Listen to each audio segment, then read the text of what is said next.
दिन पूरे करने के बाद, वहां 100 दिन वो हिले नहीं थे, और 100 दिन पूरे करने के बाद देश के अलग अलग राज्य में जाने के लिए जब हमने प्लान किया, तो आपको पता होगा कि एक दिन हम एक राज्य में होते थे, दूसरे दिन दूसरे राज्य में, रात के 1:30 बजे तक सोना और सुबह 4 बजे उठ करके फिर दूसरे शहर में जाना। आप बताइए, हर एक आदमी आराम करना चाहता है, लेकिन आप ये अंदाज लगाइए, मुझे तो लगता है 6 महीने से कम 4, 2, 3, 4 घंटे की नींद नहीं होगी माननीय आकाश रावत। किसके लिए? महाबोधि महाविहार को मुक्त करने के लिए। ये कोई साधारण डेडिकेशन नहीं है, और इसलिए हम सभी लोग जो है इस आंदोलन के साथ खड़े रहे और प्रचार करें अपने फेसबुक से, व्हाट्सएप से, सोशल मीडिया से, कि हम जो है महाबोधि महाविहार को मुक्त करेंगे और बीटी एक्ट को रद्द करेंगे, और दिल्ली के जंतर मंतर में जो स्थान है वहां पर बड़ी संख्या में लोगों को हम इकट्ठा करेंगे, हमारे युवा लोग हो, हमारी उपासिका हो, उपासक हो, हमारे बौद्ध भिक्षु हो, सब लोगों का बातचीत करिए।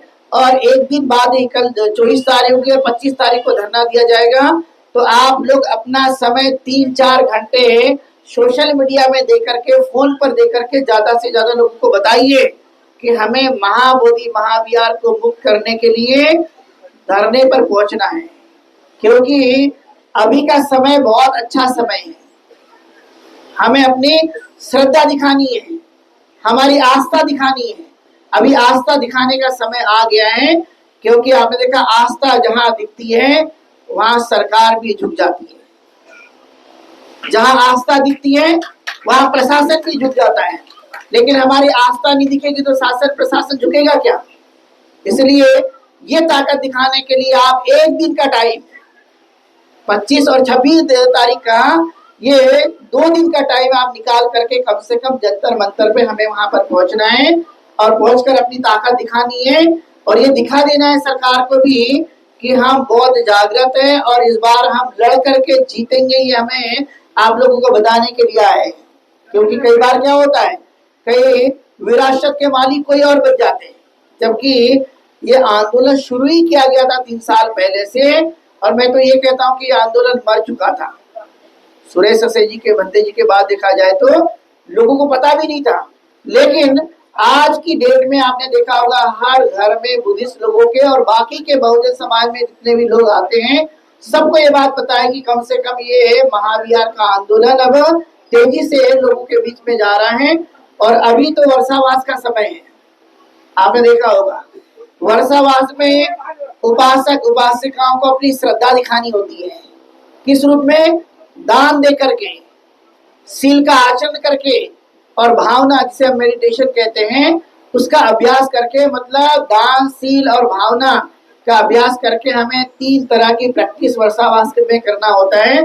तो कम से कम हम, अब ये समय आ गया है तो हम इस समय के आधार पर अपनी इस बात को कहें, क्योंकि शाक्यवंशी लोग पहले से भी बहादुर हुआ करते थे, आज भी बहादुर है, ये कोई साधारण कौम नहीं है, ये पहले से ही बहादुर थे। और इसलिए जब तथागत गौतम बुद्ध, आपने देखा उन्होंने युद्ध को नकार दिया था और शांति के पद पे वो चले थे, और इसलिए 29 साल की उम्र में उन्होंने गृह त्याग कर दिया, और 35 साल की उम्र में उन्होंने ज्ञान प्राप्त किया, और 45 साल तक बहुजन हिताय बहुजन सुखाय लोकानुकंपाय अद्धा हिताय देव मनुष्यानंग आदि कल्याणं मध्य कल्याणं पर्युषानं कल्याणं, अर्थात उन्होंने 45 साल तक बहुजन के हित के लिए और सुख के लिए उन्होंने लोगों पर अनुकंपा करते हुए उन्होंने धम्म का मार्ग बताया। क्योंकि ये धम्म कैसा है? शुरुआती तौर पे कल्याणकारी है, मध्य में और अंततः भी कल्याणकारी है। इसलिए आप लोगों से हम गुजारिश करने के लिए आए हैं, ये हमारा धम्म बहुत ही पवित्र है। तथागत गौतम बुद्ध, जहाँ पर सम्राट अशोक ने 84,000 स्तूप और चैत्य और विहारों का निर्माण किया था, और ये 84,000 स्तूप चैत्य बनाने के बाद ये गए कहाँ पे? तो आपने देखा होगा इन सब पर, हमारी विरासत पर क्या कर दिया गया? कब्जा कर दिया गया, छीन गया जबरदस्ती से। और इतना ही नहीं, हमारे बड़े बड़े विश्वविद्यालय हुआ करते थे जहाँ पर बहुत भिक्षु पढ़ा करते थे, तो ये सब विरासत है तो उनके कब्जे में। लेकिन हमें सबसे पहले चाहिए महाबोधि महाविहार, जहाँ पे तथागत गौतम बुद्ध ने ज्ञान की प्राप्ति की थी। इसलिए ये स्थान हमें चाहिए। तो ये आप लोग ध्यान में रखेंगे, ऐसी अपील करने के लिए आप लोगों के बीच में आए।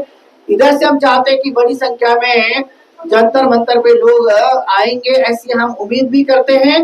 और आप जब निकले अपने घर से तो रैली बनाकर नारेबाजी करेंगे। कौन सा?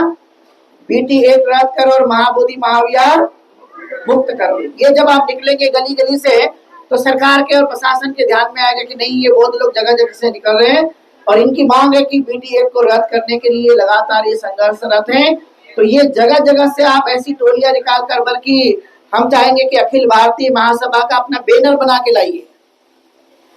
जितने भी कमेटी के लोग हैं हम उनसे चाहेंगे अपना बैनर बना करके त्रिशंकु पंचशील जो हमारी शान है और हमारी ये जान है, और आप धम्म ध्वज जिसे हम पंचशील कहते हैं, इस पंचशील को भी आप जो है अपने हाथ में लेकर के उस धरना स्थल पे पहुंचेंगे। लेकिन नारे के साथ वहां पहुंचे, जिससे एक लोगों के अंदर में जोश भी आएंगे, लेकिन जोश भी होश के साथ होना जरूरी है। नहीं तो कई बार कई सारी गलतियां हमारे लोग कर बैठते हैं, तो वो नहीं।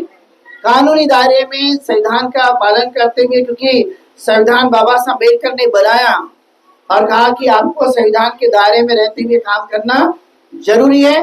तो ये आंदोलन लगातार आगे बढ़ेगा और हम इस बार जीतेंगे। और आकाश लामा जी ने तो एक शपथ ले रखा है कि एक तो मेरी डेड बॉडी जाएगी, नहीं तो महाबोधि महाविहार मुक्त करूंगा।